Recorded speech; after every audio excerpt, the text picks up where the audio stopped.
حمدا لربنا الأجل في فيضه لنا نهل حمدا لربنا الأجل في فيضه لنا نهل أعطى درخواست جو ہے تقریباً 10 چیزوں پر مشتمل ہوتی ہے، 10 چیزوں پر مشتمل ہوتی ہے۔ سب سے پہلا نمبر ہم نے دیا ہے موضوع۔ یہ عربی میں درخواست لکھنے کا طریقہ ہے اور انگریزی میں بھی اس طرح لکھی جاتی ہے، اردو میں ایسا نہیں لکھتے ہیں، لیکن عربی اور انگریزی میں درخواست لکھنے کا طریقہ یہ ہے کہ جب بھی آپ درخواست لکھیں گے تو سب سے پہلے اوپر جو ہے آپ الموضوع لکھیں گے۔ اس سے پہلے یہ بات آپ ذہن میں رکھ لیں کہ اگر آپ درخواست ایسی جگہ لکھ رہے ہوں، ایسی جگہ پیش کر رہے ہوں جہاں آپ کو یقین ہو کہ اس درخواست کا اس کاغذ کو پھینکا نہیں جائے گا، تو آپ وہاں پر بسم اللہ الرحمن الرحیم پورا لکھ سکتے ہیں۔ لیکن اگر آپ کو شک و شبہ ہو کہ اس درخواست کی بے حرمتی ہو سکتی ہے، اس کو کوڑے میں ڈالا جا سکتا ہے، تو پھر وہاں پر آپ جو ہے زبان سے بسم اللہ کہہ لیں، وہاں پر لکھنا ضروری نہیں ہے، اس لیے کہ اس کی بے ادبی ہو سکتی ہے۔ تو ہم نے یہاں پر اوپر لکھا ہے اس لیے کہ یہ کاپی ہمارے پاس رہے گی، ہمیں یقین ہے کہ یہ انشاءاللہ ضائع نہیں ہوگی، اس کی بے حرمتی نہیں ہوگی، اس لیے ہم نے لکھا ہے۔ تو اوپر بسم اللہ لکھیں گے، بسم اللہ کے فوراً بعد جو لال لکیر ہے اس کے اوپر جہاں پر ڈیٹ اور پیج لکھا ہوا ہے وہاں پر آپ الموضوع لکھیں گے، وہاں پر آپ الموضوع لکھیں گے۔ اور موضوع میں کیا لکھنا ہے؟ موضوع میں جس موضوع پر آپ درخواست لکھ رہے ہیں وہ لکھنا ہے۔ مثال کے طور پر ہمارے جو درخواست آپ کو لکھنے کے لیے کہی گئی تھی وہ یہ تھا کورس میں شرکت کی درخواست، تو اس کے لیے کہیں گے الموضوع طلب الالتحاق للمشارکت فی الدورة العربیہ، طلب الالتحاق بالمشارکت فی الدورة العربیہ۔ اس طرح آپ پہلے موضوع لکھیں گے، پھر اس کے بعد الیوم والتاریخ۔ اب موضوع کہاں پر لکھیں گے؟ موضوع جو ہے وہ آپ بیچ میں لکھیں گے، الیوم والتاریخ۔ اس کے بعد دن لکھیں گے اور تاریخ لکھیں گے۔ اور تاریخ میں یہ بات ہمیشہ یاد رکھیں کہ پہلے ہجری تاریخ لکھیں، پھر اس کے بعد انگریزی تاریخ لکھیں، کیونکہ ایک مسلمان ہونے کے ناطے ہمارے لیے اصل جو ہے ہجری تاریخ ہے، اس لیے پہلے ہجری تاریخ لکھنا چاہیے، پھر اس کے بعد انگریزی تاریخ لکھنا چاہیے۔ اور یہ تاریخ، دن اور تاریخ یہ بائیں طرف لکھیں گے۔ اس کے بعد الاسم والعنوان، اپنا نام لکھیں گے۔ دو طریقے ہیں، اوپر بھی لکھ سکتے ہیں اور نیچے بھی لکھ سکتے ہیں، آپ کو اختیار ہے، جہاں بھی آپ لکھیں نام لکھیں گے اور پتہ لکھیں گے۔ پتہ اس وقت لکھیں گے جب آپ مدرسے سے باہر رہتے ہیں، اگر آپ پڑھ رہے ہیں طالب علم ہے تو وہاں پر آپ درجے کا نام اور ہاسٹل کا نام بھی یا روم نمبر وغیرہ لکھ سکتے ہیں۔ الیوم والتاریخ، الاسم والعنوان، یہ جو ہے شروع میں بھی لکھ سکتے ہیں نام اور پتہ، اور آخر میں بھی لکھ سکتے ہیں، یہ دائیں طرف لکھیں گے۔ اس کے بعد الخطاب، خطاب کا مطلب ہوتا ہے مخاطب کرنا، یعنی جس کس کو آپ درخواست لکھ رہے ہیں، تو یہ جو ہے آپ دائیں طرف لکھیں گے۔ اب آئیے خطاب میں دو طریقے ہیں، یا تو آپ نام لکھیں یا پھر یہ کہ عہدہ لکھیں۔ اگر آپ نام لکھتے ہیں تو عہدہ لکھنا ضروری ہے، اگر آپ عہدہ لکھتے ہیں تو پھر نام لکھنا ضروری نہیں ہے۔ مثال کے طور پر آپ لکھ رہے ہیں الی الشیخ عبداللہ حفظہ اللہ، تو اب آپ کو ان کا عہدہ لکھنا ضروری ہے کہ وہ کیا ہے۔ مثال کے طور پر الامین العام، ناظم کے لیے، جنرل سیکریٹری کے لیے الامین العام کا لفظ استعمال ہوتا ہے، محتمیم کے لیے المدیر کا لفظ استعمال ہوتا ہے۔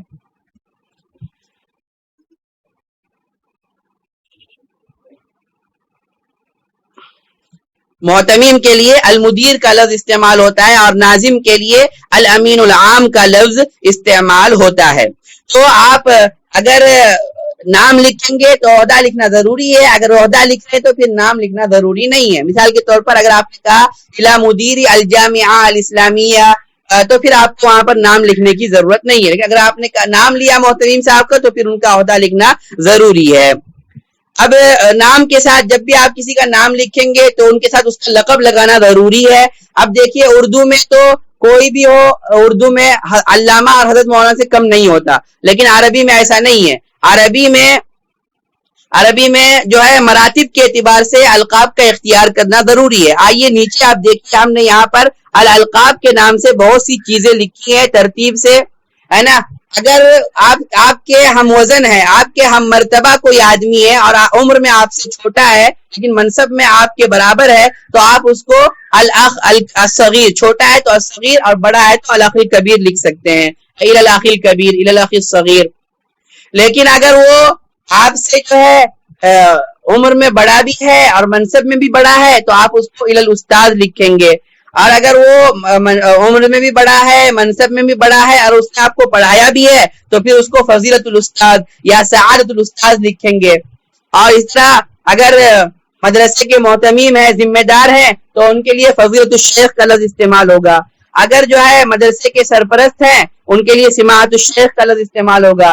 علاقے کے بڑے عالم ہیں یا دنیا کے اعتبار سے یا ملک کے اعتبار سے ان کے لیے سماعت العلامہ کا لفظ استعمال ہوگا۔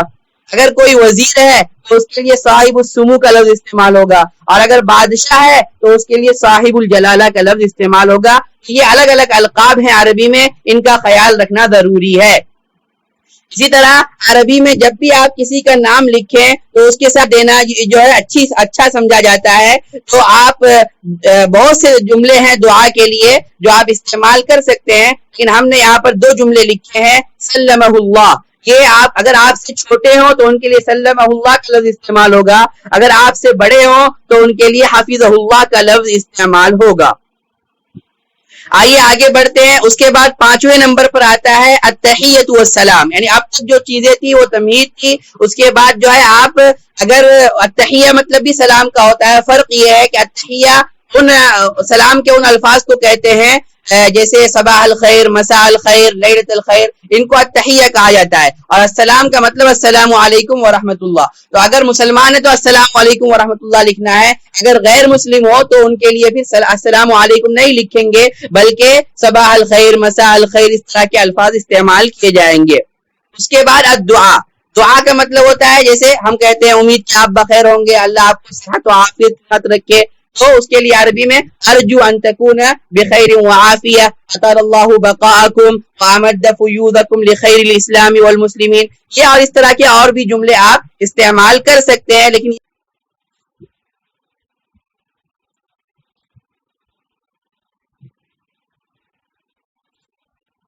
اس کے بعد آگے بڑھتے ہیں، یعنی پہلا جو تھا موضوع لکھنا تھا، دوسرا جو ہے دن اور تاریخ لکھنا تھا، تیسرا نام اور عنوان پتہ لکھنا تھا۔ اب یہ العنوان جو ہے یہ عربی میں پتہ کے لیے استعمال ہوتا ہے، اردو میں عنوان کا مطلب موضوع کا عنوان ہوتا ہے، کسی مضمون کا عنوان ہوتا ہے، لیکن عربی میں عنوان مطلب پتہ۔ الخطاب مطلب کس کو آپ مخاطب کر رہے ہیں۔ التحیۃ والسلام یعنی دعائیہ کلمات اور سلام۔ اس کے بعد الدعا، دعا میں ہم نے بتایا سلمہ اللہ اور حفظہ اللہ، ان 2 کا استعمال چھوٹوں کے لیے سلمہ اللہ اور بڑوں کے لیے حفظہ اللہ۔ اسی طرح اس بات کا بھی خیال رکھنا ضروری ہے کہ بہت سے دعائیہ کلمات ہیں جو اردو میں تو ہم استعمال کرتے ہیں لیکن عربی میں وہ مستعمل نہیں ہوتے ہیں، تو اس کا بھی ہمیں علم ہونا چاہیے۔ اب یہ 6 چیزیں تھی، یہ سب ابھی جو ہے درخواست سے پہلے کی تھی۔ اب آئے گا 7ویں نمبر پر آئے گا تقدیم الغرض والطلب۔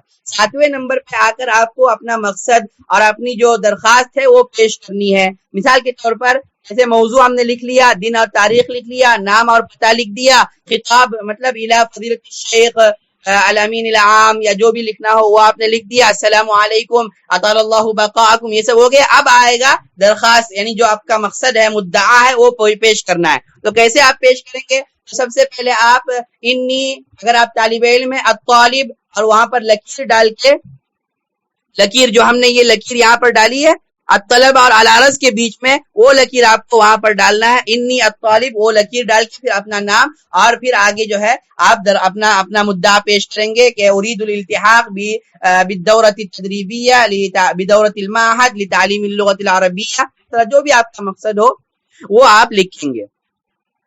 اور اگر آپ مدرسے میں نہیں پڑھ رہے ہیں تو پھر آپ وہاں پر لکھ سکتے ہیں انی العبد الضعیف، لکیر ڈال دیں گے، پھر اپنا نام لکھیں گے، پھر آگے اپنا مقصد بیان کریں گے۔ پھر مقصد بیان کرنے کے بعد الالتماس، الالتماس کا مطلب ہوتا ہے درخواست کرنا، پہلے مقصد بیان کرنا، اس کے بعد درخواست کرنا، میرا یہ مقصد ہے، یعنی میں درخواست لکھ رہا ہوں، آپ کے سامنے پیش کر رہا ہوں کہ ایسے ایسے میں نے جو ہے معہد کے کورس کے بارے میں سنا اور میں اس میں داخلہ لینا چاہتا ہوں۔ یہ تو ہو گیا اپنی درخواست پیش کرنا۔ اب التماس کیسے کریں گے؟ آپ سے درخواست ہے کہ آپ یا امید کہ آپ اس درخواست کو قبول فرما کر ممنون فرمائیں گے۔ تو ارجو انکم ستفضلون علی بقبول هذا الطلب فالرجاء منکم ان تفضلوا علی بقبول هذا الطلب یا ان تمنوا علی بقبول هذا الطلب. پھر اس کے بعد آخر میں آئے گا الشکر والتقدیر، یعنی آخر میں جو ہے شکریہ کی کلمات، اللہ آپ کو جزائے خیر عطا فرمائے، اللہ یجزیکم جزاء حسنا یا جزاکم اللہ خیرا، یا اس طرح کی جو بھی ہے جو شکریہ کے کلمات ہے وہ آپ کو آخر میں لکھنا ہے. اور اس کے بعد الجہہ، الجہہ کا مطلب ہوتا ہے کون درخواست لکھ رہا ہے، یعنی کس کی طرف سے درخواست لکھی جا رہی ہے. میں نے بتایا تھا شروع میں آپ کو کہ آپ جو ہے شروع اوپر بھی لکھ سکتے ہیں اور نیچے بھی لکھ سکتے ہیں. اگر نیچے لکھیں گے تو العارض، العارض یعنی درخواست لکھنے والا، درخواست پیش کرنے والا العارض لکھیں گے، اس کے بعد اپنا نام لکھیں گے. اگر مدرسے میں پڑھتے ہیں تو الطالب لکھیں گے اور درجے کا نام لکھیں گے، طالب الصف الاول، طالب الصف الثانی. یا اگر جو ہے مدرسے میں نہیں پڑھتے ہیں تو اپنے گھر کا پتہ لکھ دیں گے. اور اس کے بعد آخر میں آج کل بہتر ہے کہ آپ اپنا فون نمبر اور اگر ای میل ہو تو وہ بھی لکھ دیں، تاکہ اگر وہ ضرورت محسوس کرے تو آپ سے جو ہے بذریعہ فون یا بذریعہ ای میل رابطہ کر سکیں. تو یہ ہو گیا درخواست لکھنے کا مکمل طریقہ. یہ 10 چیزیں ہیں، ان تلک عشرۃ کاملہ، یہ 10 چیزوں پر جو ہے درخواست مشتمل ہوتی ہے. جب یہ 10 چیزیں سب کی سب اس میں شامل ہوں گی تبھی آپ کی درخواست جو ہے وہ مکمل مانی جائیں گی، ورنہ وہ درخواست مکمل نہیں ہوگی.